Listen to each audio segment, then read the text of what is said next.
drew you to The Witch Hunter? Have you just always had a desire to play a priest?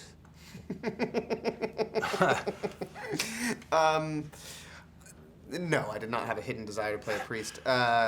Although, I'm a big fan of The Exorcist, and the sort of priest imagery from that movie is something that kind of holds in my memory. When I think of a priest in that sense, I think of that movie. Right. That's just the kind of person I am.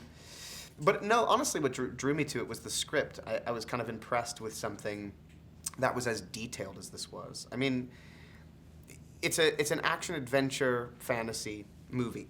But it's actually got a lot of depth to it. It felt like they really wrote something with a great amount of detail, a relatively intense kind of historical myth and mythology that I thought was really interesting. For something, it's rare that you read something that is done at this budget level that's an entirely new idea. Mm-hmm. So I just found that refreshing. Yeah, there's some really great world building going on. Totally.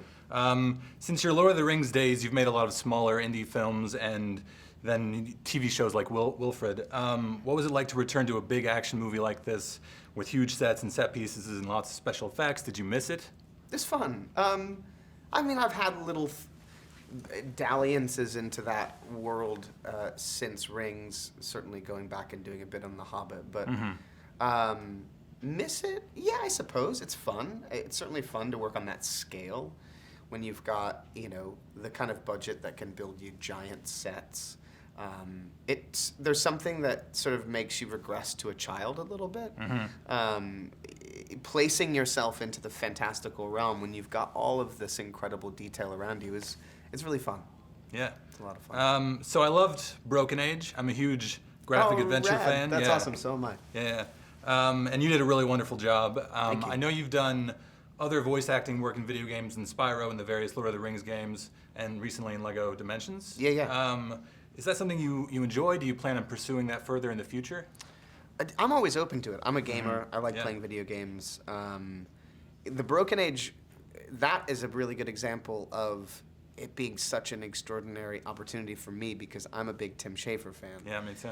So I grew up playing all those LucasArts games, and so when I found out that he was making another adventure-based game, he ended up contacting me via Twitter and asking me if I'd do a voice for it. So that was purely like a dream come true for me. It's a creator I've wanted to work with for a long time. It's someone I've admired, and he had a big impact on my teenage years.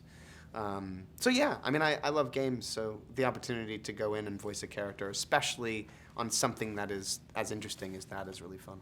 What's your favorite adventure game, Broken Age aside? Of all time? Yeah.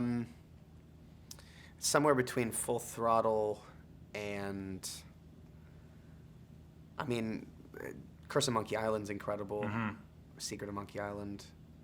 I also love The Day of the Tentacle. Yeah, me too. Sam and Max Hit the Road. Yeah, They're all good. They're all good. I also love The Dig, which no one talks about. Yeah, I was never as big a fan of that one. The Dig was the tail end of all that, because they did, I think it came out just before Grim Fandango, and Grim Fandango was kind of the end of the era. Yeah.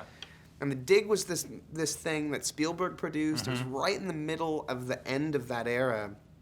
And it feels like everyone forgot. Right. Yeah. I thought The Dig was really interesting. I think it's the reason a little I didn't slower. Well, it's more serious, and as a kid, I didn't enjoy it. There's as not much many for jokes. That reason. Yeah. There's not many jokes. Yeah, but there's like alien life on other planets, all sorts of larger implications. Right. I like that game.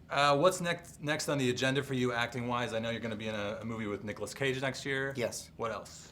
There's a movie called Cooties that's out right now. Yeah. The horror comedy. Aside from that, I'm not really sure what's up next. But as far as Spectrovision and our company, we've got a movie that we're going into production in January on called Bad Vibes, which is a psychedelic werewolf movie. Cool. Ariel Pink doing the music for it. That'll be the next thing we do. Excellent. Sounds good. Yeah, it's awesome. Thank you very much, man. Thanks, dude. Have a good one. I appreciate it.